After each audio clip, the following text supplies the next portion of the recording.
এই পৃথিবীতে ইসলাম শুধুমাত্র নামাজ, রোজা, হজ, যাকাতের বিধান বাস্তবায়ন করার জন্য আসে নাই, বরং ইসলাম এই পৃথিবীতে এসেছে সমস্ত প্রকারের অন্যায়, জুলুম, অত্যাচারকে বন্ধ করে সমাজের মধ্যে ন্যায় এবং ইনসাফ কায়েম করার জন্য। মনে রাখবেন, বৈষম্যহীন সমাজ করার জন্য শুধুমাত্র বৈষম্য বিরোধী ছাত্রদের দায়িত্ব মনে করলে চলবে না। এই সমাজকে বৈষম্যহীন করার জন্য সর্বপ্রথম কুরআনের সৈনিকরা এগিয়ে আসবে। এই বৈষম্য দূর করার জন্য কুরআনের সৈনিকরা দায়িত্ব গ্রহণ করে নিবে। এই জন্য আমি বলি, হে যুবক ভাই, হে যুব সমাজ, এখনো সময় আছে, গর্জে ওঠো, হাতে হাত রাখো, মুষ্টিবদ্ধ হও, সমাজ থেকে সমস্ত প্রকারের বৈষম্যের কবর রচনা করো। যারা একটা বৈষম্যহীন সমাজ দেখতে চাও, যারা সমস্ত প্রকারের জুলুম অত্যাচার থেকে বাঁচতে চাও, হে হতাশাগ্রস্ত জাতি, তোমাদেরকে আমরা আহ্বান করি, তোমরা আমাদের কুরআনের ছায়াতলে আসো, ইসলামের ছায়াতলে আসো। সমাজ থেকে সমস্ত প্রকারের বৈষম্য আমরা কবর রচনা করে ছাড়ব ইনশাআল্লাহ। সংগ্রামী উপস্থিতি, এই পর্যায়ে আমাদের সামনে বক্তব্য রাখবেন বাংলাদেশ খেলাফত মজলিস কুমিল্লা মহানগর নির্বাহী সদস্য জননেতা মাওলানা কামরুল হাসান বিন শফিক। বক্তব্য রাখবেন জননেতা মাওলানা কামরুল হাসান বিন শফিক।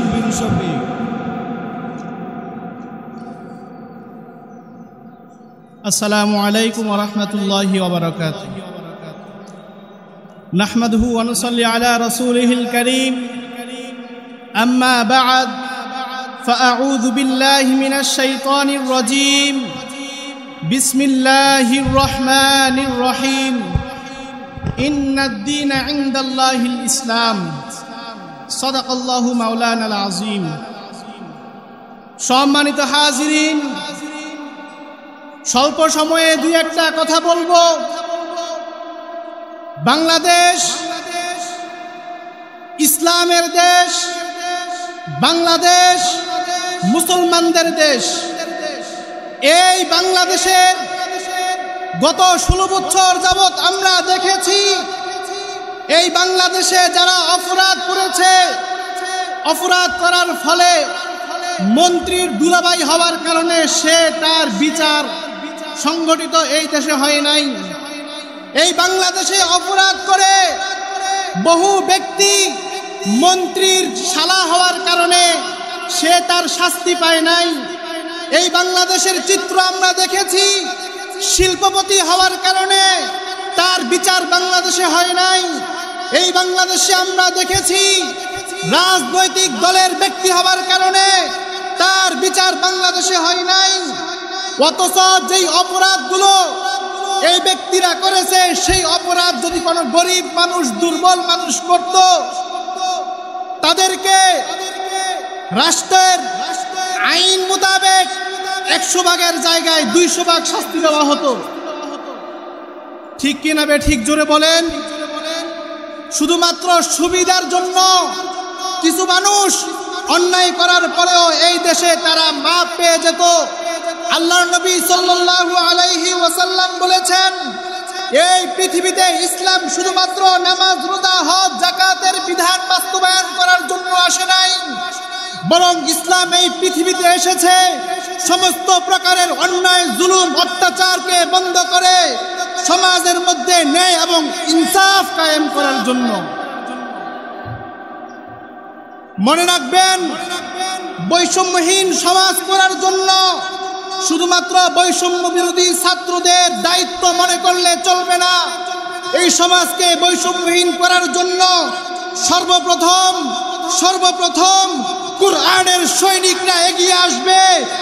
এই বৈষম্য দূর করার জন্য কুরআনের সৈনিকরা দায়িত্ব গ্রহণ করে নিবে। এই জন্য আমি বলি, হে যুবক ভাই, হে যুব সমাজ, এখনো সময় আছে, গর্জে ওঠো, হাতে হাত রাখো, মুষ্টিবদ্ধ হও, সমাজ থেকে সমস্ত প্রকারের বৈষম্যের কবর রচনা করো।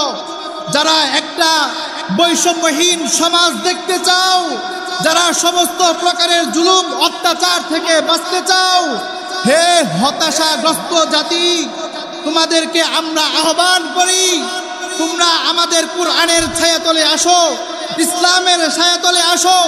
সমাজ থেকে সমস্ত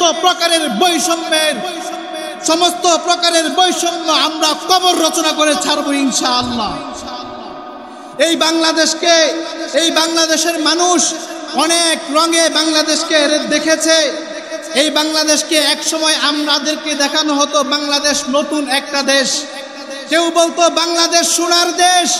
আমরা দেখেছি বাংলাদেশকে সবুজ দেশ হিসেবে উপাধি দিয়েছে। আমরা দেখেছি বাংলাদেশকে কেউ ডিজিটাল দেশ বানানোর চেষ্টা করেছে।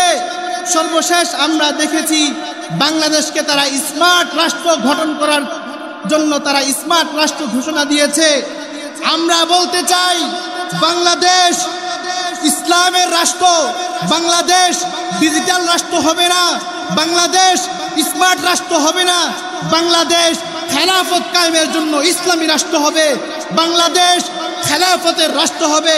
আমি আমার নেতা ইবনে শাইখুল হাদিসের কণ্ঠে কণ্ঠ মিলিয়ে বলতে চাই, এই দেশে হয়তো হবে খেলাফত, নয়তো হবে শাহাদাত। এই বাংলার জমিনে খেলাফত ব্যবস্থা কায়েম হবে ইনশাআল্লাহ। ঠিক কিনা বলেন? বাংলাদেশে খেলাফত কায়েম হবে। আমরা হিন্দু ভাইদেরকে বলতে চাই, খ্রিস্টানদেরকে বলতে চাই, আমরা তোমাদের মন্দিরের দায়িত্ব নিব, তোমাদের মন্দিরের দায়িত্ব নিরাপত্তা আমরা মুসলমানরা দিব, তবে বাংলাদেশে কোন মূর্তি বসানো যাবে না, আমরা এটা মানব না। বাংলাদেশে কোনো প্রকারের মূর্তি রাস্তার পাশে, চৌরাস্তায়, 3 রাস্তার মোড়ে কোনো মূর্তি বসাতে আমরা দিব না। তবে আমরা হিন্দু এবং খ্রিস্টানদের মন্দির গির্জাগুলোর দায়িত্ব আমরা নিয়ে নিব, আমরা নিরাপত্তা দিব। এই বাংলার জমিন শুধুমাত্র ইসলামের রাষ্ট্র হবে। এই দেশে কোনো প্রকারের কুফরি মতবাদ চলবে না। বাংলার জমিনে ইসলামী হুকুমত কায়েম হবে। বাংলার জমিনে কোনো প্রকারের কুফরি মতবাদ চালু করার সুযোগ দেওয়া হবে না।